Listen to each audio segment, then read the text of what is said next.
Hello la compagnie, j'espère que vous allez bien. Je suis ravie de vous retrouver aujourd'hui pour le test de petits produits que j'ai achetés chez Sephora. Je suis pas certaine à 100% que c'est des nouveautés. À mes yeux c'est des nouveautés, Sephora a l'air de le vendre comme des nouveautés, mais quand je suis allée voir dans les commentaires du fond de teint, il y avait marqué que une personne par exemple était déçue de cette nouvelle formulation ou je sais pas quoi. Enfin du coup j'ai pas tout à fait compris, mais on va partir du principe que c'est une nouveauté. Donc c'est les produits anti-cerne et fond de teint Best Skin Ever. Fond de teint longue tenue et anti-pollution et pareil pour l'anti-cerne, haute couvrance pour l'anti-cerne et anti-pollution. Si je lis le packaging, donc couvrance moyenne modulable pour un teint naturel sans défaut, unifie et lisse la peau. On aime toujours quand ça lisse la peau. Aux extraits d'algues et à l'acide hyaluronique, action anti-pollution et hydratation 12 heures. Non comédogène, testé dermatologiquement.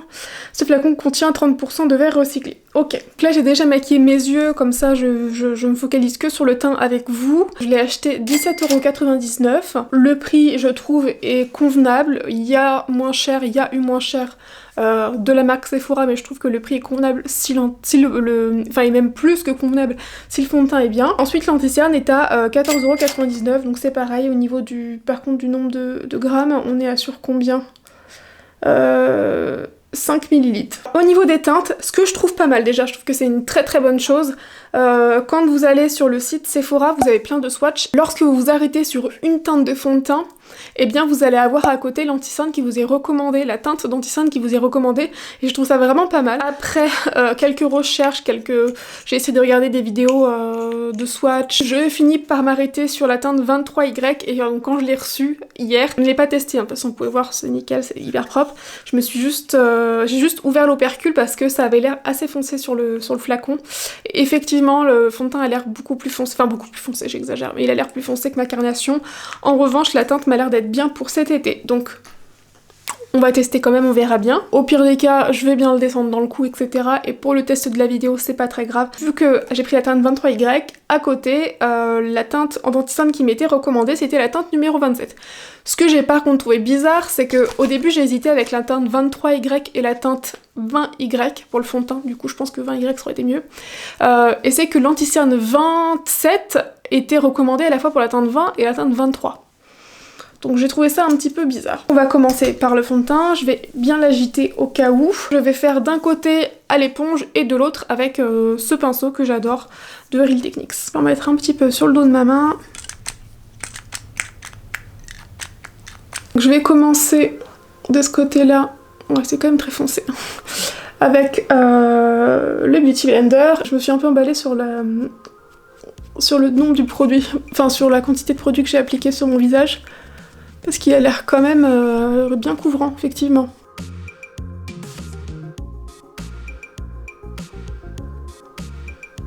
Bon, finalement, la teinte, elle est quand même trop foncée, mais une fois estompée, elle fait un petit peu moins peur, ça va. Je remettrai dans le cou après. Bon, pour l'instant, je sais pas trop quoi vous dire au niveau de l'application, ça s'applique plutôt bien. Effectivement, il a une couvrance moyenne, donc si vous voulez rechercher quelque chose de léger, c'est pas ce qu'il vous faut. De toute façon, ça se sent au niveau de la texture quand on l'a sur la main, là, il est quand même assez épais.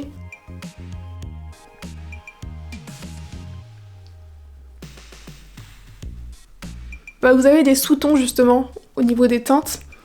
Vous avez N, donc pour neutre, ou d'avoir R pour les sous-tons roses, et Y pour les sous-tons jaunes, et donc c'est vers ça, ou jaune ou doré. Doré. Et je crois que c'est vers ça que je me suis dirigée. Effectivement, le fond de teint est modulable, puisque des endroits que je voulais un peu plus camoufler en y mettant une deuxième couche, bah, ça le fait très bien, sans faire paquet. Ça unifie très très bien le teint. Après, l'effet police, je ne le vois pas du tout. Ça m'a pas du tout lissé les pores ou autre, hein, vraiment pas du tout. Par contre, le fond de teint, le rendu est très joli. Je vais appliquer du fond de teint de l'autre côté, mais avec le pinceau.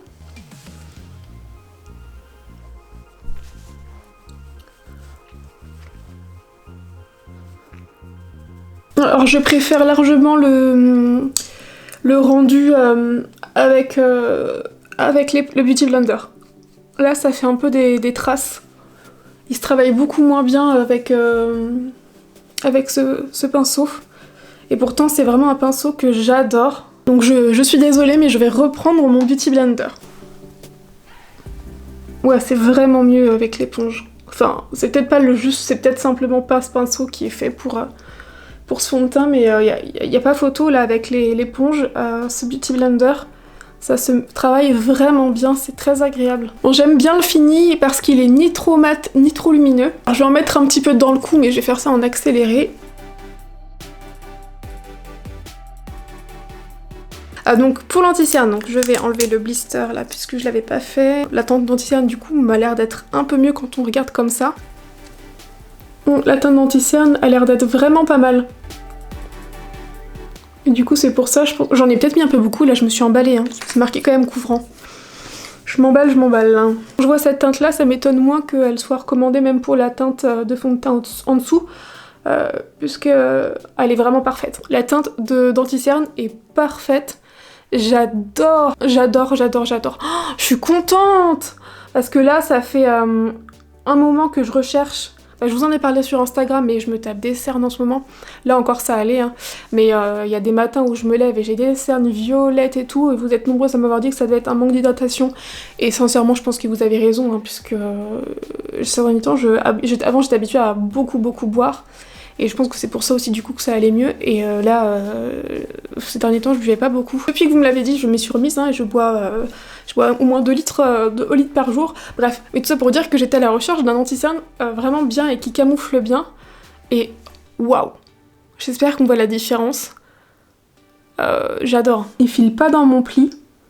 Franchement, trop bien. Je voulais vraiment trouver un anti-cerne pas trop cher, bien... couvrant comme il faut sans que ça fasse paquet et que ça file dans les plis et ça a l'air d'être une pépite. Si vous êtes à peu près comme moi au niveau de la carnation, voire même peut-être un peu plus clair, ou si vous correspondez à la carnation du fond de teint que j'ai, à la teinte du fond de teint que je viens d'appliquer, je pense que la teinte 27 est vraiment bien. Parce que là, la teinte 27, effectivement, elle sera bien même avec un fond de teint à ma carnation à moi. Ça fait bien longtemps que j'ai pas eu un coup de cœur sur un anti-cerne. C'est vrai que j'aime beaucoup le NARS Creamy Concealer, mais ces derniers temps, peut-être aussi parce que ça fait des années que je l'utilise, mais ces derniers temps, je me suis un petit peu lassée de l'utiliser justement. Et je voulais autre chose et waouh! Le truc qui me chagrine, c'est que je vais le poudrer, hein, parce que sinon forcément ça va bouger sur ma peau, je sais très bien, mais j'adorerais laisser ça comme ça. J'adorerais. Quelle poudre je pourrais utiliser qui dénature un petit peu moins l'anti-cerne? Je pense que je vais utiliser la Charlotte Tilbury, la numéro 1. Je vais en mettre très légèrement. Alors c'est peut-être pas par contre la meilleure poudre, hein, mais j'ai plus de ma Laura Mercier, ma Secret Brightening Powder. J'en ai plus. Il faut faire des choix, hein, je pouvais pas tout racheter là. Je me suis dit, tu vas déjà terminer les poudres que tu as. Voilà, ok. Et pour le reste du visage, je vais juste légèrement poudrer la zone T. C'est très joli. J'ai l'impression que le fond de teint, il a même un petit effet poudré. Je vais terminer mon teint. Un petit peu de bronzer avec le bronzer Laguna de chez NARS. Je vais pas en mettre beaucoup puisque le fond de teint étant plus foncé que ma carnation, là j'ai l'impression d'être bien bronzée. Pour l'highlighter, j'ai ressorti ma palette Huda Beauty, je l'utilise tellement peu. Mais là je me suis un petit peu motivée à ressortir à d'autres produits que j'utilise peu. Donc je vais prendre un petit peu du doré.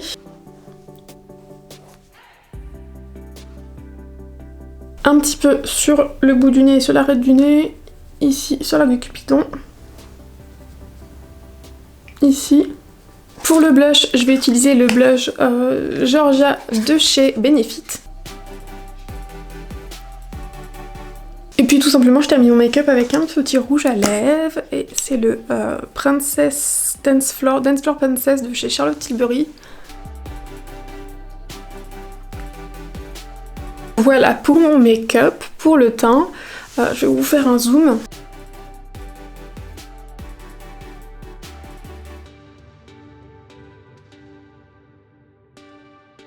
Quand je regarde mon teint, là, je suis très contente, hein, j'aime énormément le résultat. Encore une fois, comme je vous ai dit, l'anti-cerne, j'adore. Il file toujours pas dans mes plis. Et le fond de teint, j'aime aussi beaucoup. Et j'aurais effectivement préféré qu'il floute un petit peu les pores, mais bon, En même temps, je crois que j'ai aucun fond de teint qui doit vraiment flouter les pores. À mon sens, il n'y a qu'une bonne base ou une bonne poudre qui me le fait sur ma peau. C'est quand même, je dirais, plus vers du mat que du lumineux à mon sens. Mais avec toute la lighter, blush lumineux, etc. que j'ai mis, et même le maquillage hyper lumineux que j'ai mis sur les yeux, enfin franchement ça va, moi qui adore le lumineux, ça me dérange pas du tout. Maintenant ce que je vais faire c'est que je voudrais filmer une autre vidéo, je voudrais faire des photos, ça paraît pas mais ça, je vais pas mal bouger et faire vivre le fond de teint.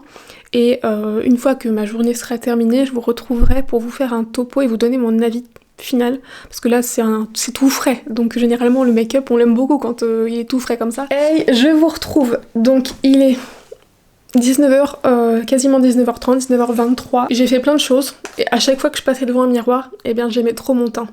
Donc je vais pas mentir, il y a aussi le fait que le fond de teint soit un petit peu trop foncé pour moi qui fait que ça me donne l'effet un peu plus bronzé et donc que j'aime bien, mais j'aime encore quand même beaucoup mon teint. Alors après par contre ce qui est pour le fond de teint, je bug. L'anti-cerne, j'aime toujours autant. L'anti-cerne, je l'adore, c'est une vraie pépite. Alors de ce côté-là, il est un petit peu plus filé dans les petits plis là, mais ça reste franchement rien comparé à tous les anti-cernes que j'ai pu tester et qui me le font automatiquement. Après c'est un peu normal hein, que ça le fasse, mais là c'est vraiment très joli, quoi. C'est super. J'adore l'anti-cerne. Et pour ce qui est du fond de teint, j'ai l'impression qu'il a un tout petit peu bougé ici. Un petit peu ici au niveau des pores. Et à part ça, il est très joli. Uniquement en fait un petit peu sur la zone T quoi, qu'il a bougé. Ce qui est plutôt normal, surtout qu'en ce moment j'ai vraiment plus du tout une peau... J'aurais peut-être la question d'ailleurs, mais de base j'ai une peau mixte, c'est-à-dire que j'ai pas mal de zones de sécheresse ici. Mais que ici ça peut parfois un peu briller. Ça dépend aussi des périodes, je pense comme beaucoup de monde. Et là on est dans une période où ma peau se remet un petit peu à briller et à déconner. Donc ça me surprend pas en fait que là ça brille un petit peu. Bon si ça bouge peu... En fait là j'ai des rides. Quand je fais ça, elles y sont plus. Et là elles y sont. C'est des rides ou c'est des rides de déshydratation? Enfin de sécheresse là, je sais pas. C'est pas grave, hein, c'est pas grave de vieillir, hein, mais c'est que là j'ai l'impression ces derniers temps, peut-être avec la fatigue des travaux patati patata et du travail, que je me vois vieillir. Et c'est pas grave, hein, mais c'est que ça fait bizarre. Je me confie à vous, donc s'il vous plaît ne me jugez pas. C'est normal, hein, ça me complexe pas, mais c'est juste de le voir quoi, c'est... Bref, on s'en fout en plus, je vais avoir 28 ans dans quelques jours, c'est tout. Je suis encore jeune, donc ça se trouve c'est même que des rides de déshydratation, mais c'est juste que ça fait bizarre de les voir. Voilà, vraiment c'est à prendre avec humour, hein. On s'en fout.